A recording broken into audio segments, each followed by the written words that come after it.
Então, para quem está completamente descontextualizado, né, recentemente aconteceu um debate entre o Antônio Miranda e o Paulo Cogos.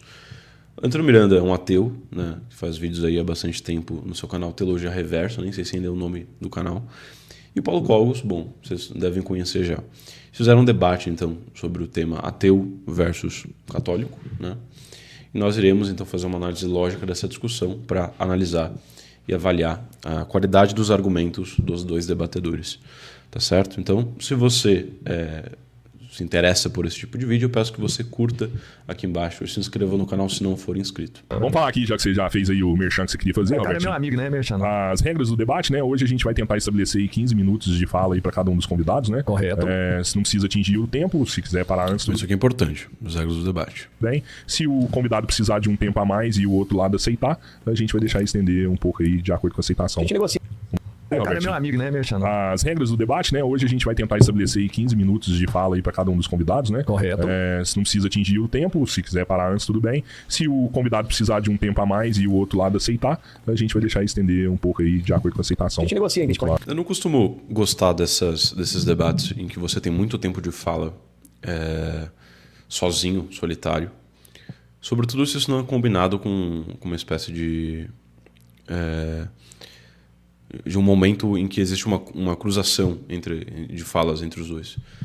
Então, senão fica uma coisa muito isolada. E isso é um ambiente muito propício para você fugir das perguntas, dos questionamentos feitos pelo seu oponente, né? Então, um bom debate ele pode ser feito sem um tempo necessariamente de fala, se forem debatedores cordiais, né? Agora, em certos casos, sim, é necessário que você cronometre, né? Estabeleça um tempo determinado para cada um dos convidados falar. Só que eu sempre acho importante que isso seja combinado ou com um momento ali de réplica e tréplica mais encurtado, então de 1 ou 2 minutos, por exemplo. Ou então que você tem um momento em que, por exemplo, depois da tréplica, enfim, em que a pessoa possa interromper para fazer algum questionamento, pedir alguma explicação, né, ou levantar alguma objeção mais incisiva, porque senão fica cada um muito distante um do outro, né, em sua órbita, e realmente não existe um diálogo propriamente entre os dois. Então, eu acho que esse modelo já tende, né, eu já vi algumas pessoas comentando que esse debate, cada um parecia que estava de uma coisa diferente, e acho que o próprio modelo que eles optaram para acontecer essa discussão favorece esse tipo de situação. Por isso, né, que debates devem ser ministrados por pessoas que entendam de debate. Nada contra os hosts aí do podcast Três Irmãos. Tenho certeza que eles devem ter feito isso na boa vontade. Mas é importante que você entenda, até para você fazer uma boa mediação. E é justamente com esse propósito que a gente tem o nosso quadro de disputas, que vamos retomar agora, né? Inclusive, a gente já está preparando as artes bonitinhas para voltar com esse debate de forma ainda mais profissional, né?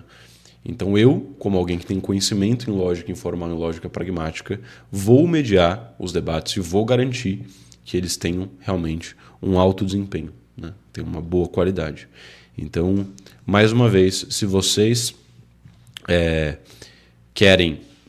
gostariam de sugerir debates específicos, convidados específicos e até temas específicos para a gente trazer aqui nesse quadro, eu peço, por favor, que vocês me enviem. Pode ser por e-mail, tá?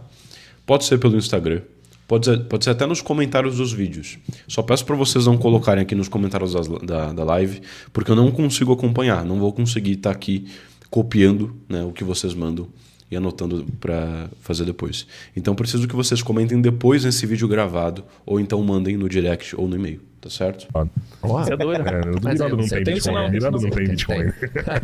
Bom, é isso aí, enfim, a gente começa com um tema, né, já pré-definido, 15 minutos de fala para cada um, a hora que der aqui eu vou avisar, vou só sinalizar com a mão aqui para vocês perceberem que deu tempo. E hoje não tem reforço, hein, Robertinho? Hoje não tem reforço. Miranda ontem pôs reforço no debate. Não deu conta, Miranda ontem pediu ajuda, hoje a gente não vai aceitar, não tem reforço. Deu mais brigadeiro, é isso? Velho. Brigadeiro. Quem que o brigadeiro pôs de reforço? Aquele palhaço do Nando Moura. Ah, verdade.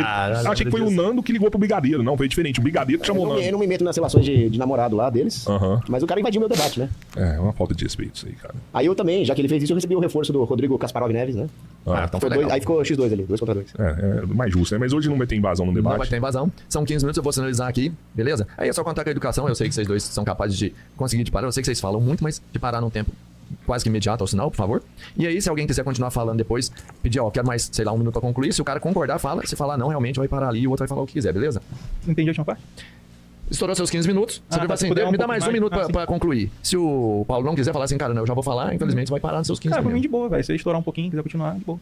Ah, beleza, vou sinalizar. Mas eu vou sinalizar, sabe por quê? Porque senão vai estourar toda hora e a galera depois fica achando que a gente tá Você quer fazer alguma coisa também, né? Você, senão se fica você só tá fazendo dando alguma palpite, coisa, você já quer aparecer, Não, então você vai não, dizer... é massa demais esse relógio. Nossa, eu vou te falar, ontem me encheu o saco esse relógio de você pitando. Não, é nem, não, que saco, velho. Ninguém tava respeitando o tempo ontem mais e só o Robertinho quando mexia no relógio. demais. Aqui eles mantêm um clima agradável, né, entre os dois proponentes. Então, por eles terem essa descontração, fica um clima mais agradável, né, menos tenso. Só que, por outro lado, fica um clima também muito, assim, de brincadeira, né? Então, parece que o debate já começa sem uma seriedade que é necessária para uma discussão. Primeira coisa, para falar sobre a origem da vida, nós temos que definir o que é a vida.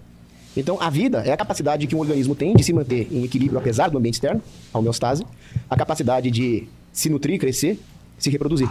Então, isso é a vida. Agora, de onde vem a vida? Essas propriedades dos organismos viventes, elas não estão circunscritas nas partículas que compõem esses organismos. Então, nós podemos dizer que a vida sozinha, ela não é um atributo da matéria inorgânica. Mesmo porque nós teremos um problema muito sério aqui.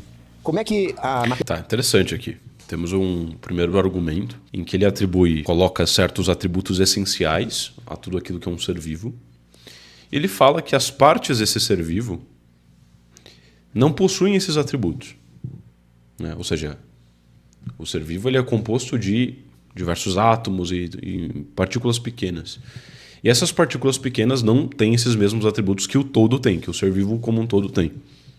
Ou seja, esse ser vivo, ele necessariamente tem que ser algo além da soma das suas partes, né? Então ele está aqui fazendo um argumento em que ele afirma que se você tentar reduzir o ser vivo como um todo as suas partículas, as suas partes, você comete uma espécie de falácia da divisão, né? Então, fundamentalmente, aqui esse primeiro argumento dele serve para sustentar que o todo ele é algo além da soma das suas partes, no caso dos seres vivos, né? E o que é esse além? Vamos ver se ele vai entrar nesse ponto agora. A vida sozinha, ela não é um atributo da matéria inorgânica. Mesmo porque nós teremos um problema muito sério aqui. Como é que a Ou seja, o ser vivo ele tem algo além da pura matéria inorgânica. Ele tem algo além disso. matéria vivente poderia vir da não vivente? No fundo, a visão materialista da origem da vida, ela é um tipo de abiogênese, que não tem fundamento científico. Não existe nenhuma comprovação científica de que algo não vivo pode gerar algo vivo. Achei estranho o início desse argumento, porque ele começa pressupondo que toda matéria é inorgânica. E o que é orgânico não é material. É um argumento estranho, um argumento esquisito. Eu não acho que talvez o Cogos não conseguiu se expressar bem aqui, né? Acho que o que ele quis dizer é que existe um componente imaterial em todas as matérias orgânicas, né? Mas não que toda matéria seja inorgânica necessariamente. Alguns biólogos, alguns cientistas no passado acreditavam nisso. Acreditavam, por exemplo, que você poderia ter moscas que vinham das fezes. Então, olha, se você deixar as fezes lá, aparecem moscas. Logo, as moscas vêm das fezes. E hoje, com o avanço da biologia, nós sabemos que isso é impossível. E conhecemos mais profundamente a reprodução das moscas. Muito bem. Só que de onde veio a primeira mosca? Ou de quem veio primeiro, o ovo ou a galinha, né? O Xandão ou a Janja? Fica difícil. Esse é política no meio, não liga não. É brincadeira, viu, Xandão? Não quero sair daqui de camburão, não, tá? Mas aí nós temos esses problemas aqui de um verdadeiro teorema da regressão. Como a vida começa? O fato é que se nós formos honestos intelectualmente, nós vamos ver o quê? Veja que a discussão de se o orgânico começa do inorgânico é diferente da discussão de se o todo vivo advém das suas partes. A não ser que você admitisse que cada uma das suas partes são necessariamente inorgânicas. Aí nós teríamos um argumento. Mas até aqui é um raciocínio muito entimemático, né? O que é um entimema? Um entimema é um argumento que tem premissas implícitas. Então é um argumento aqui que não tem uma forma muito clara, não tem uma estrutura muito explícita. Então dá muita margem para adivinhação, né? Para o oponente tentar preencher essas lacunas com a sua imaginação. Isso é um problema, isso enfraquece retoricamente a sua posição. Que a vida não poderia começar pelo rearranjo das partículas inorgânicas por si mesmas. Nem elas podem ser definidas como uma série de reações bioquímicas por si mesmas. Existe um princípio de funcionamento, de ordenamento, de harmonia de todas essas partes complexas, que nós chamamos de alma. E é por isso que plantas, animais e homens têm alma, só que são almas diferentes. A planta, ela tem uma alma vegetativa, que diz respeito à maneira como o organismo da planta se comporta. Aí quando nós falamos da alma dos bichos, que nem o seu gatinho que eu estava brincando agora, nós já temos um acréscimo de mais uma faculdade. Então parece que ele coloca a matéria como sendo uma coisa essencialmente inorgânica e um todo vivo, um todo orgânico, ele é nada mais do que a soma de partículas inorgânicas e uma alma que é o componente orgânico e imaterial que está presente ali nesse todo, né? Então a matéria ela é essencialmente inorgânica em si mesma, né? Ou então a gente poderia talvez chamar de matéria orgânica justamente a matéria inorgânica que é informada por uma alma. E ela se transforma numa matéria orgânica. Mas ela, em si mesma, sozinha, sem essa alma, ela seria uma matéria puramente inorgânica. Faculdade operativa, que é a capacidade de senciência, que a planta não tem. Só que isso não está circunscrito nas partículas que compõem os gatos. E sim pelo fato de que existe ali uma animação, por isso que alma em latim, né, anima, que não pode ter vindo dos átomos que compõem o gato.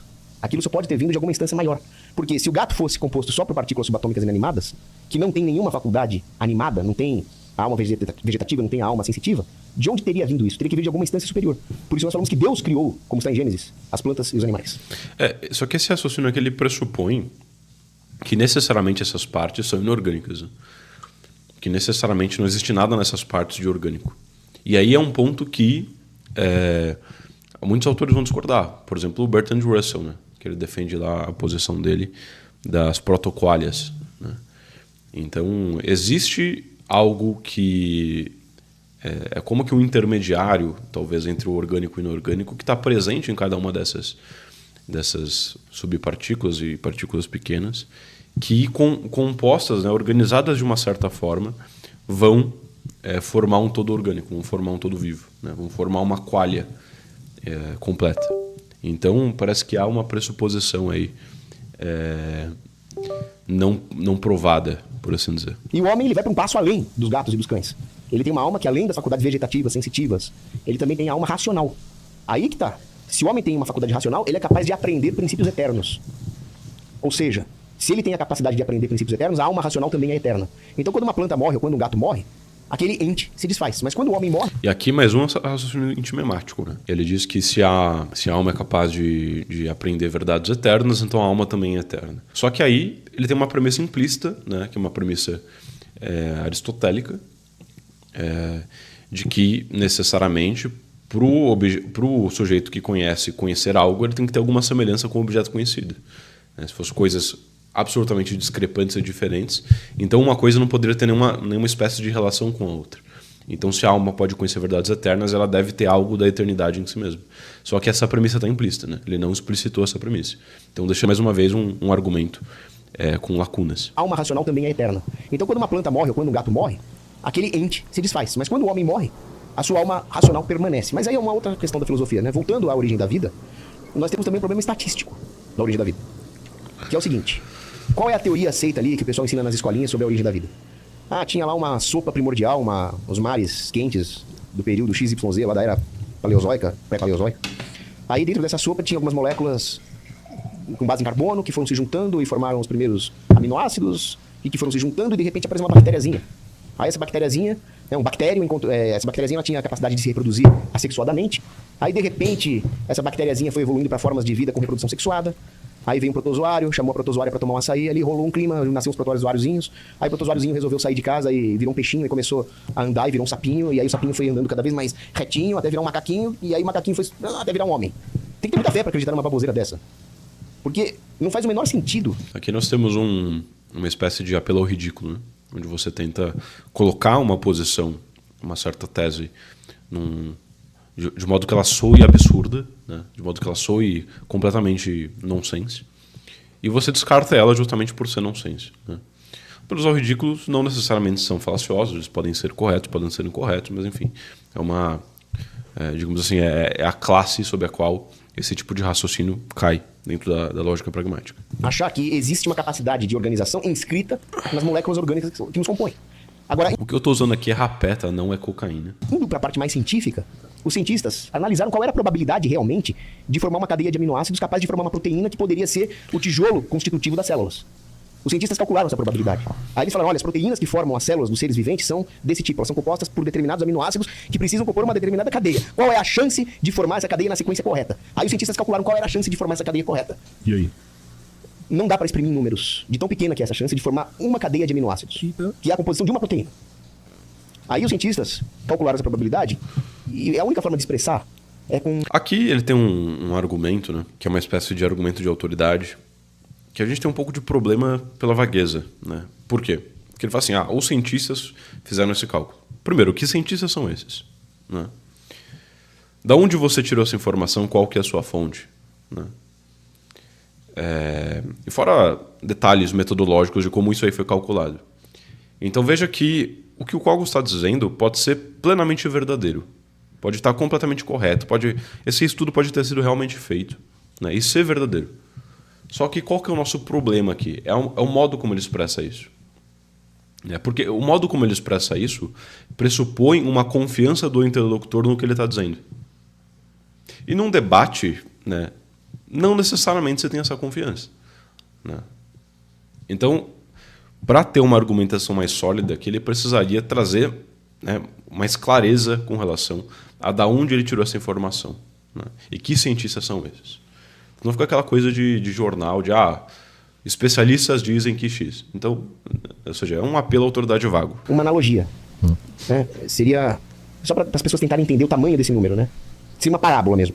Eles disseram o seguinte, imagina o universo observável, 90 bilhões de anos-luz de diâmetro, certo? Uma nave espacial voando na velocidade da luz demoraria 90 bilhões de anos para cruzar. Imagina um carro, imagina um homem correndo. Agora imagina uma ameba se rastejando. Uma ameba demoraria não sei quantos friquinhões de anos. Agora imagina que essa ameba, durante essa viagem, ela leva um átomo. Aí ela vai até o ponta do universo, volta, pega outro átomo. Aí ela leva outro átomo até a outra ponta do universo e volta. A hora que ela transportar todos os átomos do universo 50 milhões de vezes, é o período de tempo que seria necessário para, aleatoriamente, você formar uma cadeia de aminoácidos dessa. E o universo não tem esse tempo de existência. Segundo as teorias mais aceitas, ele tem entre 12 e 14 bilhões de anos. Ele usou um argumento aqui de uma espécie de analogia para explicar, combinado com um argumento estatístico para provar indutivamente quão improvável é que esse encadeamento de proteína seja feito de modo aleatório, sem uma força exterior que ativamente faça essa combinação. Não daria tempo. Só que tudo isso é para formar uma cadeia de aminoácidos. Uma proteína requer muito mais que isso. Uma organela requer muitas proteínas. E uma célula requer várias organelas. E para formar uma célula de uma bactéria, você teria que ter tudo isso acontecendo no mesmo centímetro cúbico. Não adianta formar uma cadeia no Oceano Pacífico e outra no Oceano Atlântico. Então você teria que ter várias coincidências absurdas dessas acontecendo no mesmo espaço. É estatisticamente impossível a vida ter se formado aleatoriamente, por acaso. Necessariamente houve intervenção intencional. Veja que aqui ele foi do improvável para o impossível, né? Mas essa é uma passagem que, utilizando um conceito de probabilidade mais frequentista, faz sentido, né? Porque, veja, vamos supor, a gente tem uma estimação de que o universo tem 13,6 bilhões de anos, por exemplo. Se você faz uma estimativa que para algo acontecer, né, levaria X tempo, né, é uma combinação de fatores tão exclusiva que levaria X vezes, né, ou seja, isso deveria acontecer, por exemplo, 1 quadrilhão de vezes para uma vez isso dar certo. E em quanto tempo acontece 1 quadrilhão dessas combinações? Por exemplo, levaria 20 bilhões de anos. Então, nessa ocasião, temos algo que é... Partimos da premissa de que algo é improvável e nós podemos concluir de forma muito segura que é impossível. Porque isso exigiria um contexto para isso acontecer, que não é o nosso presente, já que o universo tem 13,6 bilhões de anos. Então essa passagem não é uma passagem falaciosa, isso pode funcionar. Inteligência ordenadora. É a mesma coisa que você está andando no meio da floresta e encontrar me dá um aparelho complexo aqui, um iPhone, alguma coisa assim. Bem, estou andando no meio do mato e encontrei isso aqui. Falei, nossa, olha só que interessante essa formação de minérios e metais aqui. Isso aqui deve ter levado trilhões de anos para se formar, né? Alguém pensaria isso? Claro que não. Esse aqui é o famoso argumento da analogia do relojoeiro, né? Mesma estrutura, que diz que basicamente é do William Paley, se não me engano. Se você encontrasse um relógio no deserto, você não pensaria, a sua primeira intuição não seria, esse relógio deve ter sido combinado pelo atrito aleatório de moléculas de areia e, enfim, que formaram esse celular aleatoriamente. Não. Você vê algo ordenado, né? Você vê um pedaço de matéria ordenada, como, por exemplo, um celular, você intui que existe necessariamente um ordenador, alguém que ordenou isso aí. Você vê sinais de inteligência num objeto, você infere por uma causa inteligente que causou esse objeto.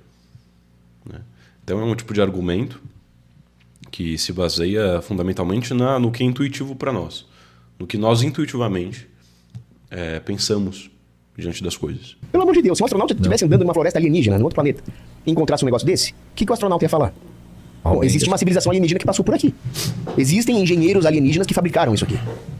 Ninguém ia achar que isso aqui veio do nada. Agora, se o universo ele obedece leis que são muito mais finamente ajustadas do que qualquer coisa que o homem possa imaginar, depois eu vou falar do ajuste fino. Se o universo comporta coisas com a complexidade de um cérebro humano, se o homem experiencia na sua vida pensamentos complexos, sentimentos complexos, autorreflexão, como é que alguém pode achar que isso veio do nada? Como é que alguém pode achar que não tem uma inteligência ordenadora por trás disso?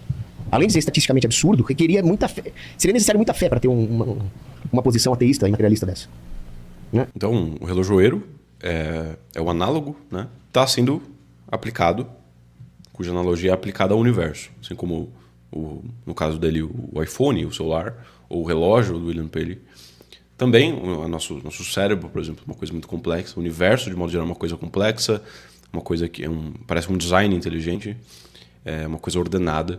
E tudo isso, igualmente, no caso do relojoeiro, pressupõe um ser inteligente, uma causa inteligente que causou tudo isso. Que eu tô jogando muitos assuntos aqui na minha mesma fala, mas só para deixar jogado na mesa, depois nós podemos detalhar um pouco mais. Cada um deles. É o problema da evolução. A evolução não faz o menor sentido, a evolução darwinista.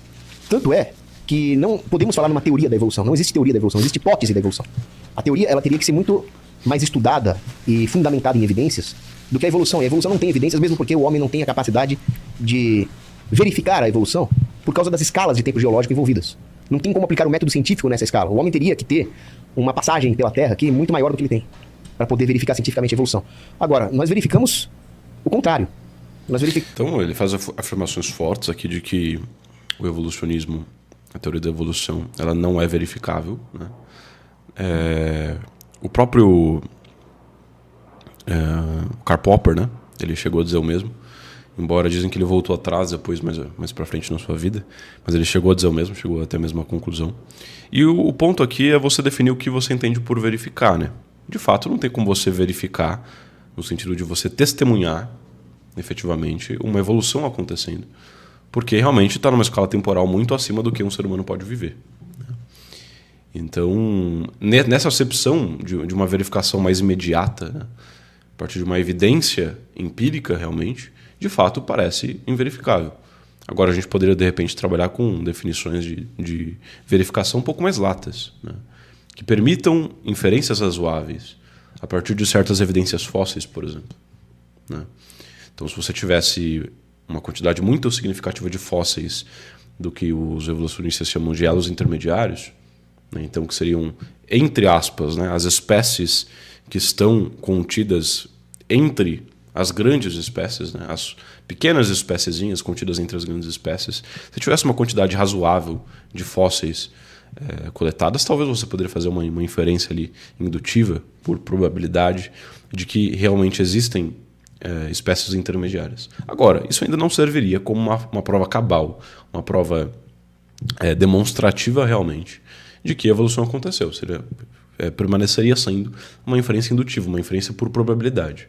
E a gente ainda precisaria trabalhar com a questão de qual que é a melhor explicação.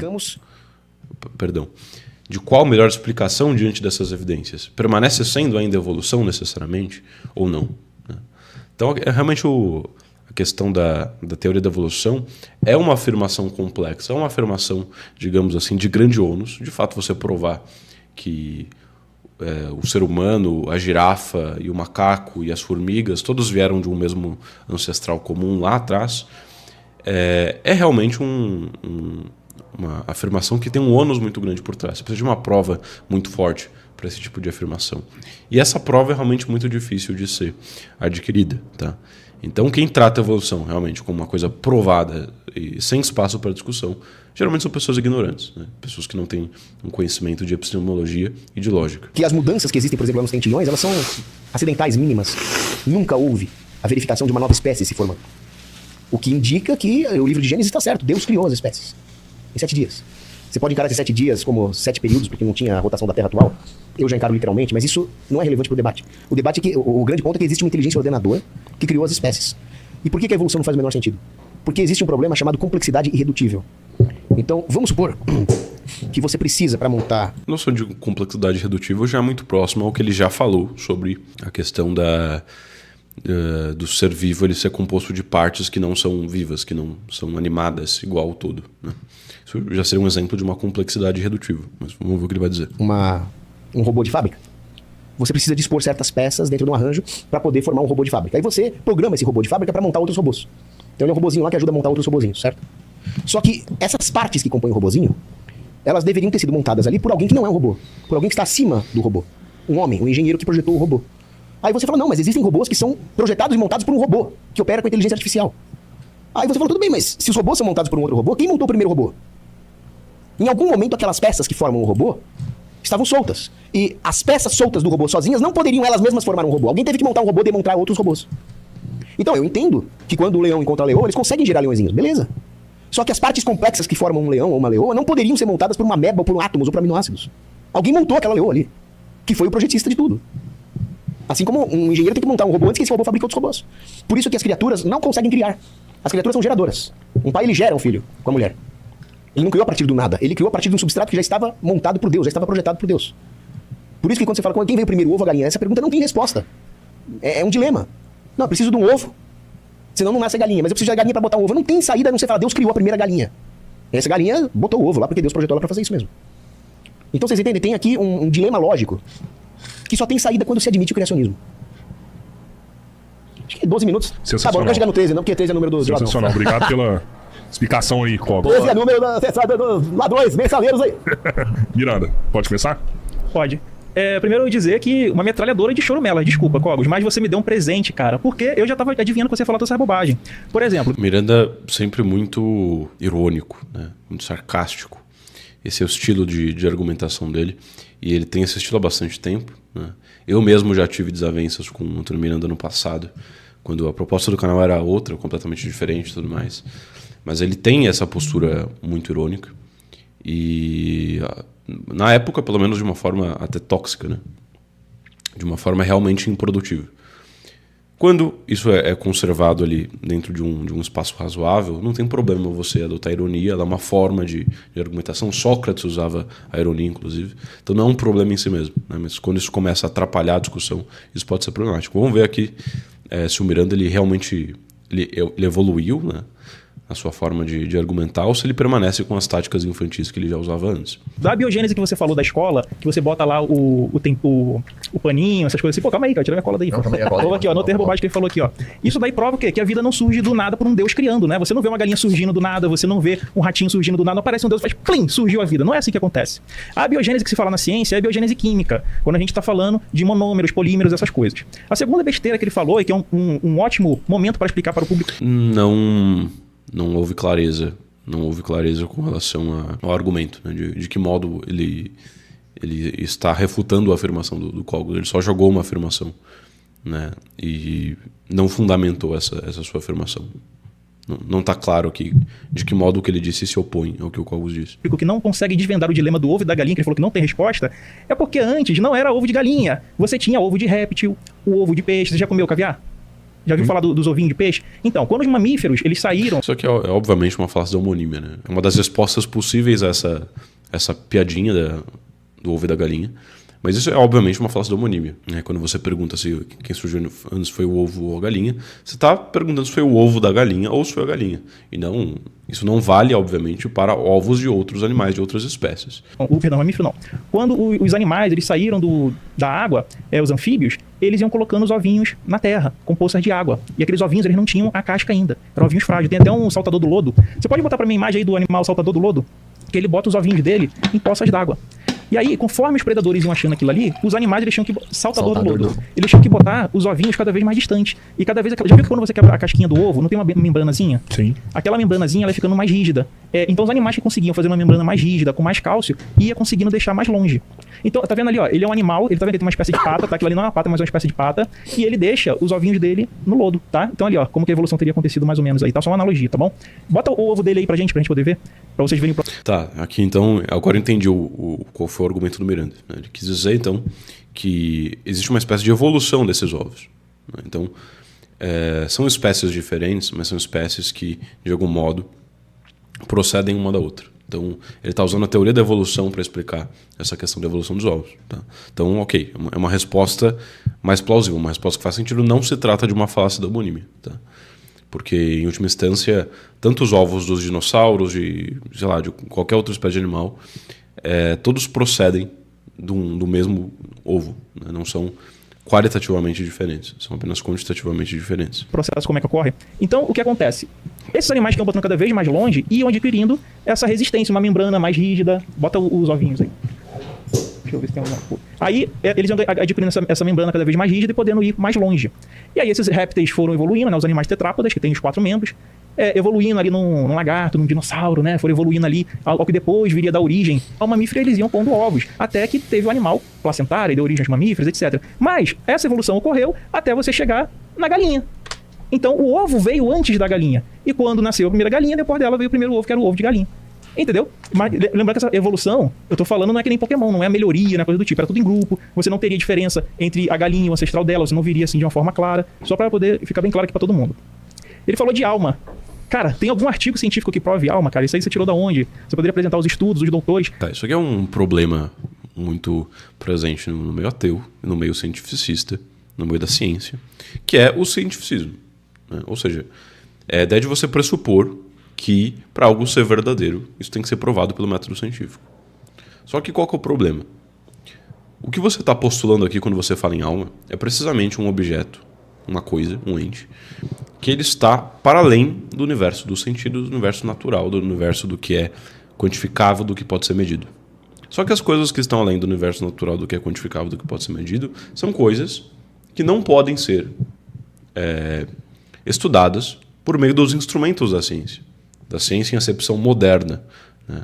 Se a gente fala em ciência numa acepção mais aristotélica, obviamente outras coisas são abarcadas pela ciência, inclusive a metafísica. Mas aqui a gente fala de ciência numa acepção mais moderna. A ciência na acepção mais moderna, ela está estritamente relacionada com as ciências naturais. Existem definições um pouco mais amplas que abarcam também, por exemplo, a matemática. Né? Mas ainda assim, você não consegue abarcar com clareza na acepção moderna esses fenômenos imateriais pela ciência. Então, a acusação de que algo não é científico, nesse contexto, é uma acusação de alguém que não entende o que é ciência. Não é um argumento que tem validade. Não é um argumento que serve nem como um argumento de autoridade. Isso não foi provado pela ciência, então não funciona. Não, porque não se aplica à ciência. É que nem você falar assim, sei lá, você tem um argumento, por exemplo, de matéria de biologia, por exemplo. Você fala, não, Einstein nunca disse isso que você está defendendo na biologia. Ok, mas o Einstein não era um estudante de biologia. Né? A especialidade do Einstein era física e não biologia. Então é como se eu estivesse deslocando, né? Se eu estivesse usando uma autoridade como critério para decidir se uma questão é verdadeira ou não. Só que essa autoridade ela não serve para essa questão. Por quê? Porque essa não é a área, né, de abrangência dessa autoridade. Do mesmo modo com relação à ciência. Porque não está no escopo da ciência questões imateriais, entidades imateriais. Elas existindo ou não. Não estamos nessa discussão. Não está em discussão se essas coisas existem ou não. Mas caso elas existem, né, se elas existem, então a ciência não se ocupa delas. Isso aqui é uma proposição condicional. Tá? Então, uma objeção aqui completamente nonsense do Antônio Miranda. A academia que provou realmente existir algo, que a gente está num debate aqui científico e não de fantasia, né? Inventando essas loucuras aí de alma, essas coisas. Aqui uma falsa oposição, mais uma vez, entre ciência e fantasia, como se as coisas ou fossem científicas ou fantasiosas. Não, existem outras opções, né? O grande problema aqui do Antônio Miranda é que ele é um indivíduo que ele não pensa, não utiliza tecnicamente os conceitos na sua argumentação, né?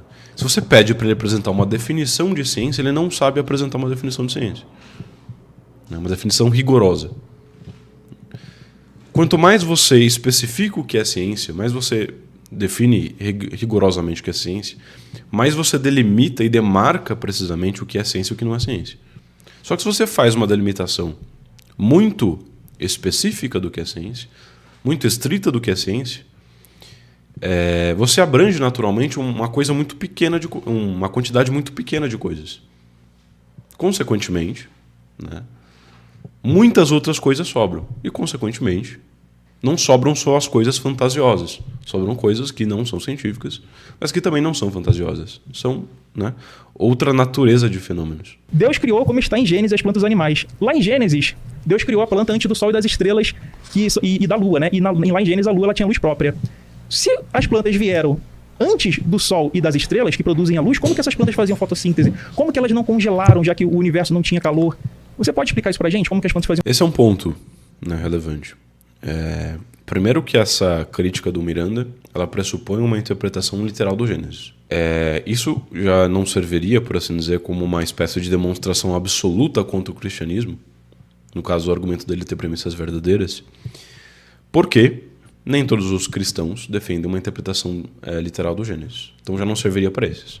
Mas como o Cogos parece ser alguém que defende a interpretação literal do Gênesis, então isso acaba sendo, sim, uma objeção que serve contra o Cogos. Tá certo? Então, sim, o Cogos está comprometido a defender a responder essa pergunta. O Cogos precisa ser capaz de responder essa pergunta. Caso contrário, né, ele está numa posição fragilizada. Tem fotossíntese sem sol ou sem luz? Será que Deus era um vagalume aquecendo as plantas? E se contar que a ordem tá errada, né? Vamos lá. Problema estatístico da origem da vida. Sabe a confusão que essa galera da pseudagem criacionista não entende?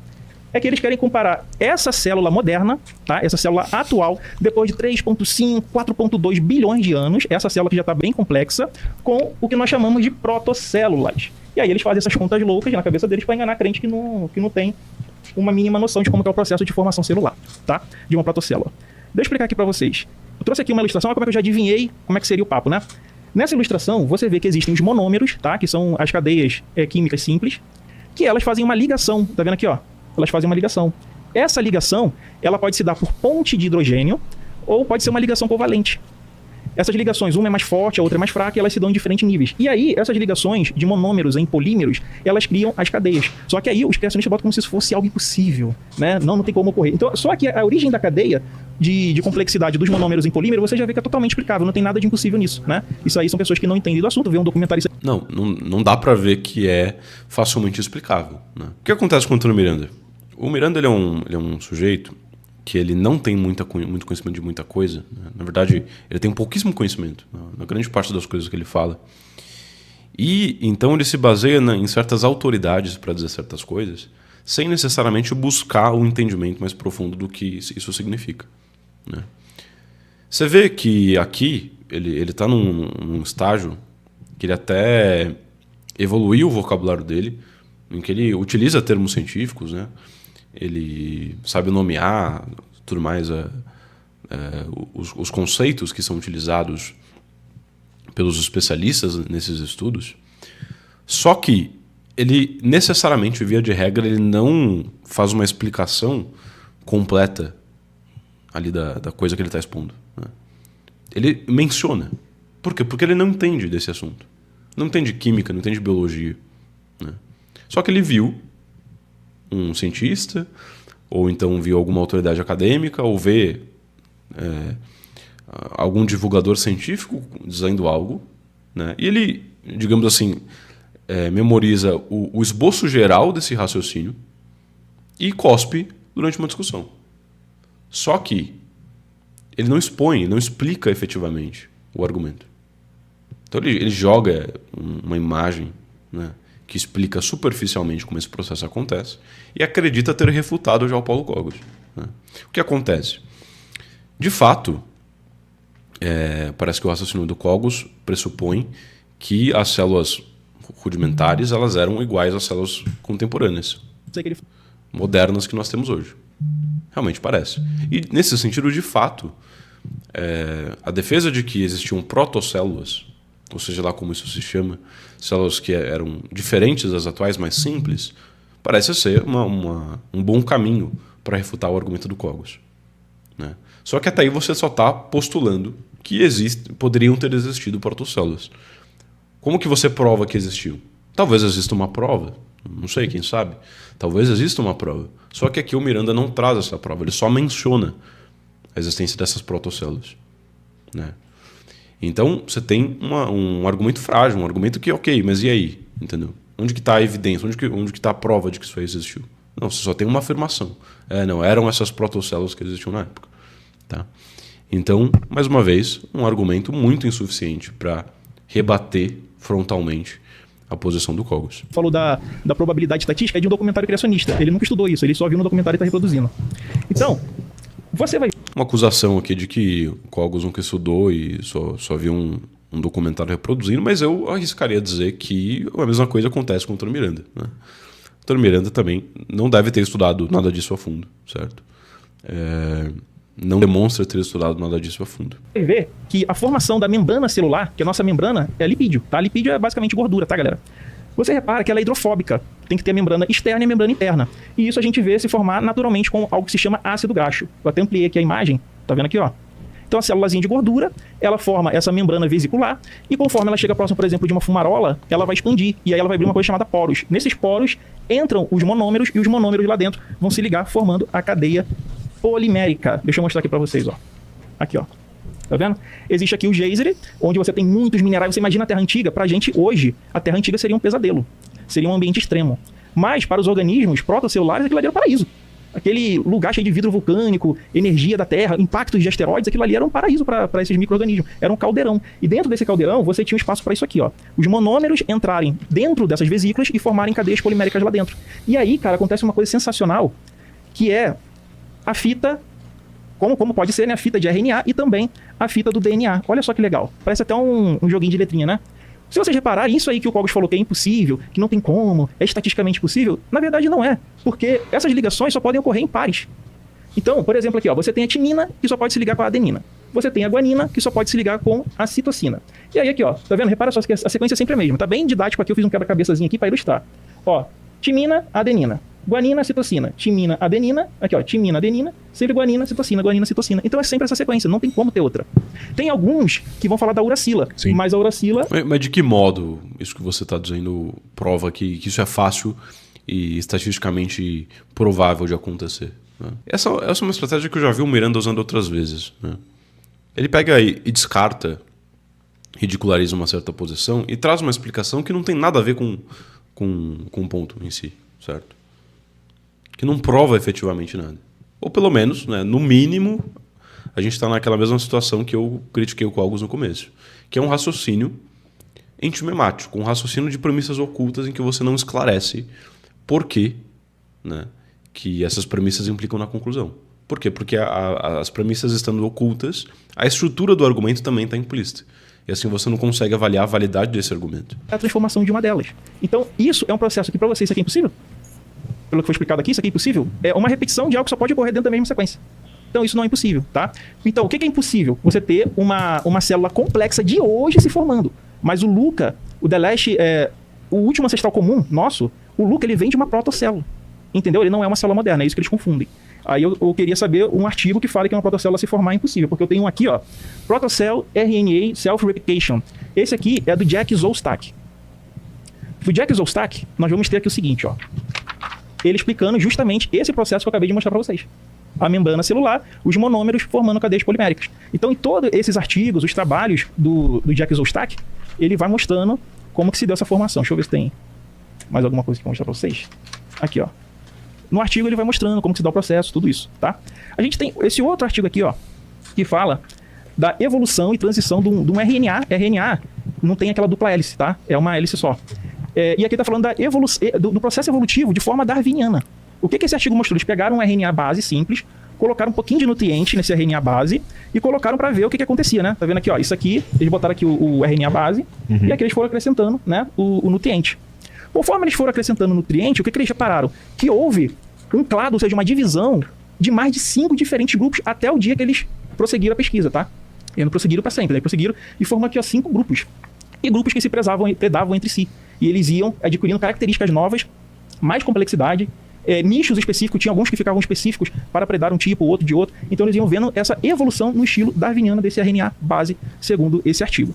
Então, assim, sobre essas questões de formação de célula, eu acho que já está mais do que refutado. Aqui ele traz bons argumentos de autoridade, né? Ele traz ali certos artigos que supostamente estariam provando ou exibindo como esse processo aconteceria, enfim, são provas externas, né, que ajudam na força da sua argumentação, né? Só que entra mais uma vez naquela dificuldade que se tem com provas externas. Porque como que eu posso tirar limpo de se é verdade que esse artigo prova isso e mostra isso, né?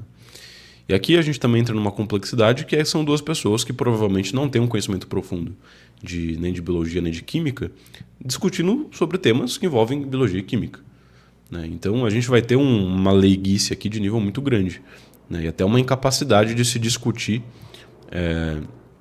mais fortemente esse assunto. Então, geralmente esse tipo de debate tende a acontecer somente com argumentos de autoridade. Um cita uma autoridade que diz X, outro diz uma autoridade que diz não X, e você fica tentando provar quem tem mais autoridade, né? Qual das duas autoridades tem mais autoridade, ou quem possui mais autoridades, né? Ou seja, mais fontes para citar para defender as suas teses. Então, é um tipo de debate que não acrescenta muita coisa, tá? O legal mesmo para debater esses pontos seriam 2 biólogos, 2 químicos, para discutir isso aí de forma mais técnica. Tá, tem outro aqui, ó, sobre como que se deu a química da origem da vida, tá? Também tem aqui do Jack Szostak. Aqui, ó, você também tem sobre a formação das enzimas, da RNA, etc, etc. São vários artigos que cada um pode pesquisar e verificar por conta própria. E eu queria saber os artigos do Cogos que falam, né, do ovo de galinha, da alma, do Deus criando do nada, né? Deixa eu ver aqui, ó. Então não era bactéria, tá? Era uma célula procarionte, provavelmente. Deixa eu ver aqui. Ele falou sobre a questão de você ter uma complexidade, uma inteligência criadora obrigatoriamente, né? Aí você entra em um problema filosófico, já que ele se diz professor de filosofia, ele vai entender no problema que ele vai entrar agora, ó. Se tudo que é complexo tem que ter um criador mais complexo que o criou, logo Deus seria o ser mais complexo de todos. Por exemplo, a inteligência de Deus seria maior que a sua? Seria, Roberto? Sim. Seria maior que a sua, Rodrigo? Com certeza. Então a mente de Deus é mais complexa que a sua? Com certeza. Tanto que dizem que a gente não pode entender o pensamento de Deus, a mente de Deus. Sim. Logo, quem criou Deus? Já que se Deus... Aqui tem uma série de problemas, né? Porque a premissa não é exatamente que o que é mais complexo, ele exige algo mais complexo. O que é complexo exige algo mais complexo que o criou, né? Geralmente se utiliza a coisa em questão de perfeição, né? Então o menos perfeito exige o mais perfeito que o causou, né? E não em termos de complexidade, né? Só que a premissa ela não é exatamente essa. Geralmente nos círculos cristãos não se defende exatamente que tudo que é mais perfeito exige algo mais perfeito ainda que o causou. Porque aí de fato, se você apelasse para esse tipo de raciocínio, você cairia num regresso infinito, né? Onde necessariamente não existe nenhuma causa primeira, porque necessariamente algo causou a causa primeira e assim por diante. Então, geralmente, a estrutura do raciocínio não é exatamente essa. Ele é complexo, teria que ter um ser mais complexo para o criar. Então, é um problema, você entra aí num paradoxo. Deixa eu ver aqui, ele fala que veio do nada a vida, né? Só que só quem fala que veio do nada é o crente, né? Que Deus criou do nada, ex nihilo. Eu quero saber quem é que fala que as coisas vêm do nada. A gente tem na física, na ciência, o princípio da conservação de energia. Vocês já ouviram falar aquela famosa frase, né? Na natureza nada se cria, nada se perde, tudo se transforma. Então, eu queria saber de onde que veio essa questão do nada. Isso aí ele tá vindo de Parmênides, né? Aquelas filosofias antigas. Bom, isso aí ele está tentando aplicar uma lei física a um contexto teórico, né? Numa argumentação que parte de um paradigma teórico em que existe um Deus que criou as leis da física. Então, você tentar aplicar as leis de um universo inferior a um universo superior é uma coisa que não faz sentido em si mesmo, né? E como toda argumentação precisa partir das premissas do seu oponente, você não pode, obviamente, tentar refutar Deus com as leis da física. Porque esse Deus necessariamente é anterior à física, é superior à física. Então é um tipo de argumento que simplesmente não serve. Você precisa de outra estrutura argumentativa de outros suportes argumentativos para refutá-lo efetivamente. Do não ser, queria saber de onde que veio essa questão de do nada ser. Ele está vindo de Parmênides, né? Aquelas filosofias antigas do não ser, né? Eu acho que o próprio Aristóteles já tinha meio que dado uma refutada nisso aí, né? Do não ser, né? Deixa eu ver mais o que ele falou. Ele falou que... Baboseira também, muito provavelmente não faz a menor ideia do que está falando. Jogou uma citação, assim, só para tentar afetar uma espécie de erudição, que soa ridícula porque ele claramente não a tem, né? O Miranda claramente não conhece esse universo com profundidade. Então só quer aparentar uma espécie de autoridade que não possui. Da evolução. Cara, tu não foi pra escola, filho. Dentro da teoria da evolução... ele falou que não existe teoria da evolução sem hipótese da evolução. Cara, tu não foi pra escola, filho. Dentro da teoria da evolução, da teoria sintética da evolução, tem inclusive a própria lei de Mendel. O que é teoria na ciência? Teoria é como se fosse um arcabouço, né? Onde você vai ter ali leis, axiomas, corolários, você vai ter um monte de coisa que vai sustentar aquela teoria. Então, a hipótese, depois que ela passa pelo teste de falsibilidade e ela se sustenta, você ganha ali com novos arcabouços, como no caso da junção da teoria darwinista, da genética mendeliana, você cria todo um arcabouço, fora outras coisas, você vai ter ali estudos da morfologia dos seres, achados fósseis, testes de DNA comparativo entre outras espécies, outros animais, que vão mostrar pra gente que de fato nós temos uma ancestral comum. Na próxima rodada, eu vou querer trabalhar com vocês sobre essa questão se nós podemos ser criados separados, por exemplo, essas histórias de homem-barro e mulher costela, né? O homem-barro, na história da Bíblia, assim, o homem-barro ele foi tentar achar entre os animais uma ajudadora e parece que ele não achou, né? Aí Deus ficou com pena, falou, agora eu vou criar uma parceira, já que ele não achou entre os animais uma ajudadora. E aí ele, depois de fazer o homem-barro, ele fez a mulher costela. E tu tem que acreditar nisso, entendeu? Tu tem que ter... E a mulher costela foi enganada por uma cobra falante. É uma fábula, entendeu? Então os crentes acreditam em uma fábula como sendo uma explicação para a origem da vida. Então tem essa questão aí, né? Eu queria saber como que a planta não congelou sem sol. Também um apelo ridículo. Ou sem estrela, como é que ela fazia fotossíntese, se Deus era um vagalume iluminando aí as plantas. E se aquela música daquela cantora sertaneja, né? Que ela fala, eu quero ser para você a lua iluminando o sol, né? Porque no Gênesis a lua tem luz própria. É isso. Boa. Pontual, hein? Gostaram, né? Em cima, travado. Quem disse aqui sobre a conservação das coisas, né? Nada se cria, nada se perde, tudo se transforma. Isso é uma frase de Lavoisier, que, diga-se de passagem mais uma vez, era um cientista católico morto pelos ateus materialistas comunistas petralhas da Revolução Francesa. Eita. Eleitores do Boulos. Mas, parênteses políticos cogosianos à parte, o fato é que sim, algumas coisas se perdem. Lavoisier, homem brilhante, ele errou nessa. O grau de ordem se perde. Isso é segundo a lei da termodinâmica. Então, um sistema ele vai perdendo o seu grau de ordem, as formas de energia, como energia mecânica, elétrica, vão se perdendo e vão virando energia térmica não aproveitável, até que, teoricamente, o universo chegaria na sua morte térmica. Aí nós temos um problema aqui, para os ateus. Mais um, né? Se isso é verdade, se a segunda lei da termodinâmica é verdade, ou o universo teve um início, ou o universo ele sempre existiu. Se o universo sempre existiu, ele já deveria ter chegado na morte térmica, porque um tempo infinito para o passado já decorreu. Então não deveria ter um grau de entropia menor que a entropia. Ele sempre existiu. Se o universo sempre existiu, ele já deveria ter chegado na morte térmica, porque um tempo infinito para o passado já decorreu. Então não deveria ter um grau de entropia menor que a entropia máxima.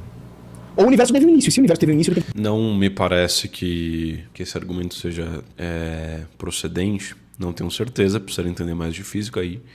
Mas eu não sei se esse argumento do Cogos lida, por exemplo, com a possibilidade do universo ser circular. Ou seja, ele é infinito, né? Ele é infinito no sentido temporal, né? Ou seja, ele sempre existiu. Mas ele existe em formato de ciclos, ou seja, ele poderia ter um esfriamento térmico que depois se segue de um esquentamento de novo, né? E depois esfria de novo, então fica nessa circularidade. Então a gente poderia estar num estágio dentro desse ciclo em que o universo está dessa forma, não esfriou ainda completamente. Então não sei se... Eu acredito que não, que o argumento do Cogos não lida com essa possibilidade. Então ele está simplesmente construindo uma espécie de dilema, né? Um argumento que parte de uma premissa disjuntiva com duas possibilidades. Mas existe uma terceira possibilidade aí, que é a do universo sempre ter existido, só que ele existe de forma circular, tá? Então, essa terceira possibilidade quebra de todo a integridade desse raciocínio dilemático do Paulo Cogos.